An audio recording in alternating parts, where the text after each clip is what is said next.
शिरोळ तालुक्यातील राजकीय घडामोडींना वेग आला असून काँग्रेसला मोठा धक्का बसलाय। काँग्रेसच्या माजी जिल्हा परिषद सदस्या रंजनाताई कोळी व सूर्यकांत कोळी यांनी शेकडो कार्यकर्त्यांसह आमदार राजेंद्र पाटील यड्रावकर यांच्या नेतृत्वाखालील राजश्री शाहू महाराज विकास आघाडीत जाहीर प्रवेश केला।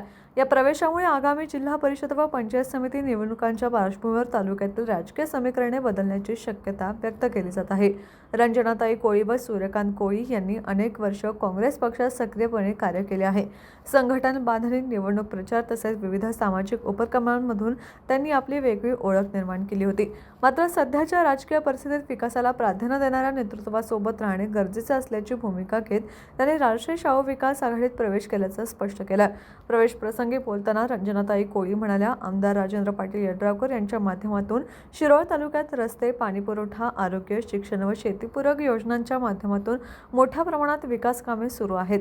हा विकासाचा वेग कायम ठेवण्यासाठी आणि सामान्य जनतेच्या प्रश्नांना प्रभावी न्याय देण्यासाठी आम्ही यड्रावकर गटात प्रवेश करण्याचा निर्णय घेतला। यावेळी पप्पू जाधव, पप्पू गुरवण, उमेश चौगुले, सूरज मुजावर, बाउद्दीन मुजावर, बाहुबली मालेगावे, विपुल कांबळे, सचिन कोळी, अक्षय कोळी, विशाल कोळी यांच्यासह आघाडीचे पदाधिकारी व शेकडो कार्यकर्ते मोठ्या संख्येने उपस्थित होते। या प्रवेशामुळे राजश्री शाहू विकास आघाडीची ताकद आणखी वाढली असून येणाऱ्या निवडणुकात आघाडीला याचा निश्चितच फायदा होईल असा विश्वास राजकीय वर्तुळातून व्यक्त केला जात आहे। टीव्ही नेक्स्ट साठी शिरोळहून सुभाष गुरव।